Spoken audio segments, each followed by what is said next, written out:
Michel de Montaigne est une figure emblématique de la ville de Bordeaux et les Bordelais lui sont grandement attachés. Parce que bien entendu, Michel de Montaigne est avant tout le père de l'humanisme, c'est le célèbre auteur des Essais. Et donc c'est une fierté que ressentent les Bordelais d'avoir eu Michel de Montaigne, qui a été non seulement un habitant de la ville, mais aussi le maire.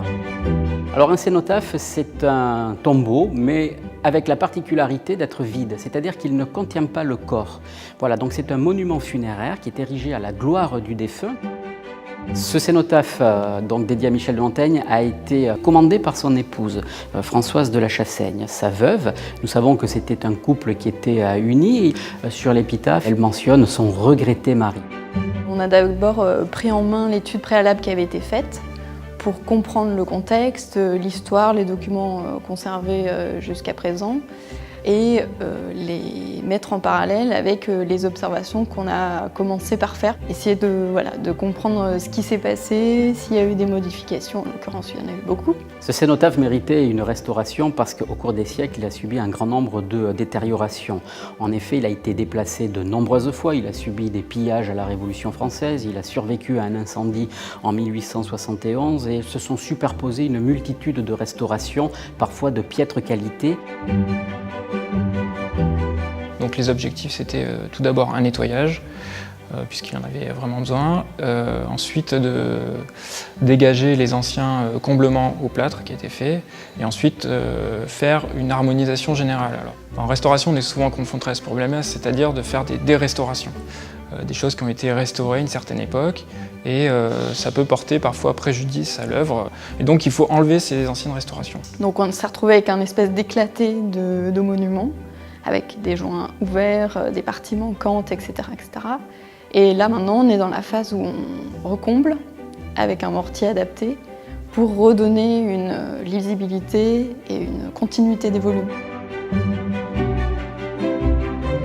En conservation-restauration, on essaye d'avoir une approche très mesurée, de ne pas être trop interventionniste, de ne pas, par exemple, refaire des parties qui sont manquantes ou d'un point de vue esthétique, on aurait envie de refaire, on ne se le permet pas justement pour ne pas interpréter et aussi parce que ça fait partie de l'histoire de l'œuvre. Oui, en fait, en restauration, on a toujours des choix à faire et ces choix sont jamais discutés tout seul, on discute toujours de manière collégiale, c'est-à-dire avec les conservateurs, les restaurateurs, les scientifiques, etc., pour trouver la meilleure solution. Jusqu'où on va?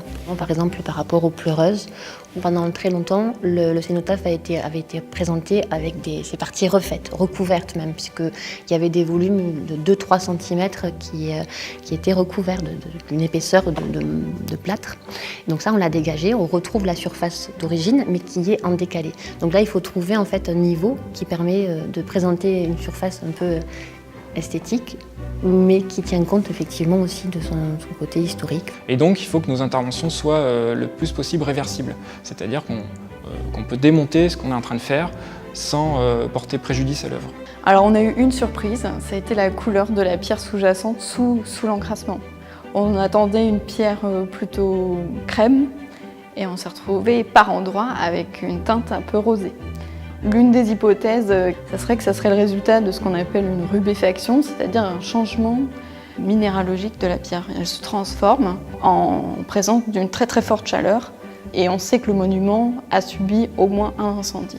On va essayer de rendre compte de tout cela dans un rapport qu'on va faire, tout ce qu'on a pu voir, lire sur l'œuvre et qui gardera trace en fait de cette intervention. Le musée d'Aquitaine est très fier de la restauration de cette œuvre, bien entendu par son résultat, parce qu'il y a eu à la fois un travail archéologique, historique, technique de première importance et méthodologique, mais surtout, c'est la fierté de rendre son éclat à un des esprits les plus brillants de l'humanité à travers l'humanisme. C'est la raison pour laquelle aussi nous sommes contents que le public puisse venir contempler ce cénotaphe et à nouveau se nourrir de la pensée de Michel de Montaigne.